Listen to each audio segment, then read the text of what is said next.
Today we talk about my favorite topic in astrology, which is about past lives and present lives and what you have to develop in this life. Or if you do not believe in past lives, then you can take it what you come with naturally talented with in this life, what you're born naturally talented, or what you develop naturally in your early age, probably in the first 20 to 30 years in your life, versus what you have to develop later in life. And this is indicated, this most important indication in your horoscope. There is nothing more important in your horoscope than the position of Ketu and Rahu, or as they're known in Western astrology, South Node and North Node of the Moon. They're the reason the person incarnates back in the Earth, comes back to Earth to learn the lesson of these planets, or these points as we call them in astrology. So if you learn what you have to focus on this life, you will have it so much more clearer picture about your path in life and about what's good for you and what you have to let go of. And usually Ketu, or the South Node, will indicate what we were really good in past life with, what we focus in past life, where we feel confident. So usually these, the place where Ketu is placed in our horoscope will show us where we have more natural talent or skill, or where we feel more confident in or we're just better in the first part of life. And Rahu will show us what we have to develop in this life, what we haven't focused in past lives, if you don't believe in past lives, in the early part of your life, and what you will develop later on in life, usually in the second part of life after 35, 40 onwards. So you have a bit of difficulties where Rahu is, in the areas of life where Rahu indicates, because Ketu, you also have some boredom in the house of where Ketu indicates, because it's something you've already learn how to use it, learn how to be good at, so they're not easy positions, but they're very interesting because it will give you such depth of understanding about yourself. And what I want you to go is, I want you to go to my website astrolada.com, go to my birth chart calculator, and I want you to, if you know your time of birth, enter it correctly, then you'll be able to see the house positions of Ketu and Rahu, or the South Node and the North Node.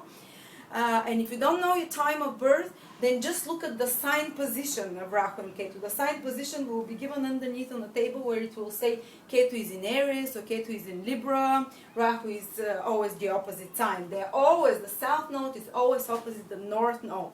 Because if you have developed something in the past life, the opposite you haven't much developed, And when you get that chart, or if you're using Western chart to get this, but if you're using mine, this is what you're gonna get. For instance, you might get Ketu here, and Rahu will be here in the 10th, 4th sign, 10th sign. But I want you to take a look this time of the house position. You can have the houses are indicated with Roman numericals. So you can have it house 3 and house 4 in the 4th sign together. So basically Ketu will, if the sign is indicated by one of the squares, each square is one sign. And what the sign is, you can see from the table underneath. So you can see which sign Ketu is in, which sign Rahu is in, and you will see that there is also Roman numericals. There is the house cuffs that are inside. It's a bit difficult, but I just want you to pay attention to these Roman numericals. So if you have Ketu with the 3rd and 4th house cups, you'll have Rahu with the 9th and 10th house cusp in the opposite. So I want you to listen the video which says North Node in 10th house, or North Node in 9th house. Both of these videos, because I'll be indicating them by the position of the North Node, always Rahu in 10th house or Rahu in 9th house. And you will learn what your karmic duties are in this life, what you have to focus on in this life, what you have to learn to let go of, which is Ketu usually. It's really amazing. It's the best part of astrology.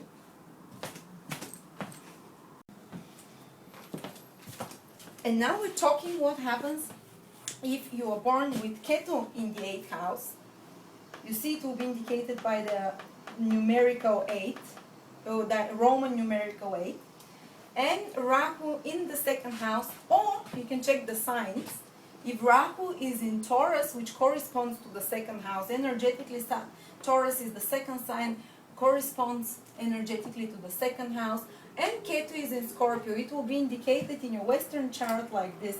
Rahu in second, Ketu in the 8th house. And it's a battle, it's a kind of a development. 8th house is emotional security versus financial security. These are houses of security. These houses, 8th house of Scorpio, or Scorpio is the sign which makes us emotionally secure. And you know, these people can have been faced in past life, because Ketu shows past lives experiences, so early age experiences, by really dramatic and traumatic crisis experiences, and they learn to rely emotionally, to be stable emotionally. You know, they learn this emotional, how do I say, to navigate those emotionally turbulent waters of the 8th house. It's a scary, dark house like Scorpio. It's a traumatic experience sometimes. Often these people might come from a past life in quite maybe abuse or something, you know, where they, but where they were able to overcome those fears, where they were able, there was a lot of darkness usually in such a past life, a lot of 8th house is anything taboo, anything, it can even go to sexual taboo, you know, or early age, as I said. 8th house is also any crisis, catastrophe, world catastrophe, like everything falling apart around, you know, your house goes by a flood or whatever. Often in a past life, these people experience such catastrophic events, but through that they learned emotional security. And you know, this is indicated by by Ketu in Scorpio in the sign, or Ketu in the 8th house. But these people are still not fully secure because they have not, because they have developed emotional security, but they haven't developed material security. And Taurus, or the 2nd house, is about material security. It's also very often 8th house is the house of other people's money. It's often very often that such people help either in earlier age, or if you believe in past lives, they either had inheritance, or they had their partner help them financially, or they had some kind of, you know, someone was supporting them financially. And emotionally as well, they had support, even though they might have been darker times because of Scorpio 8th house. They were trusting people. For some reason, there was trust here, and they didn't learn to be enough materially self-sufficient. So in this life, they have to realize that security they will fully have their security, not only emotionally but materially. So these people have to focus on 2nd house, the house of responsibility, providing, focusing on practical material things, making money, or managing your wealth, managing your resources, managing your practical, basically your material things around you, your learning how to take care of your clothes, learning how to take care of the objects you possess.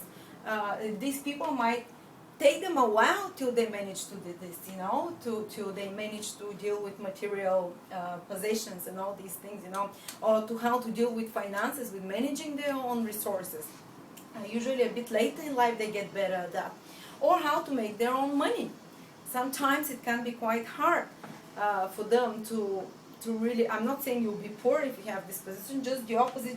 Because such people have a lack in this area, very often some of them try and overcompensate, so they make material possessions and objects like a goal into itself, and they become obsessed by these things, because Rahu, the North Node, is also the planet of obsession. So a person, it's like something is pushing you to develop from within yourself, power stronger than you, like demon takes you over and tells you, you have to develop this area of your life, so finances, money, material things, you know. So this can be one extreme reaction to people with this position, with Rahu in the 2nd house or Rahu in Taurus, you know, in the North Node. They'll just try and get more self-worth, which is 2nd house, through material possessions, through gaining more things materially.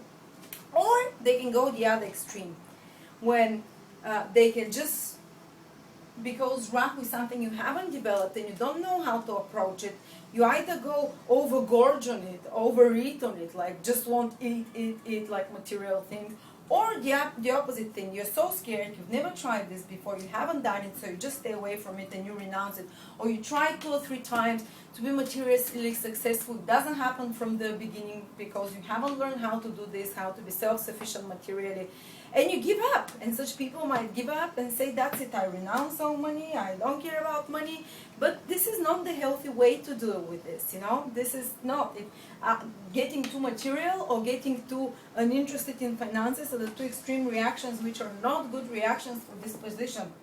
Or what these people have to learn is, because second house is also the house of self-worth, as I said, and the easiest way to feel self-worth is by gaining material things, you know, or by saying, I don't care about material things if they don't come easy to you, and you say, well, I don't like this, you know. It's not because you don't want this money, but you've tried, it didn't come easy to you, and you renounce these things.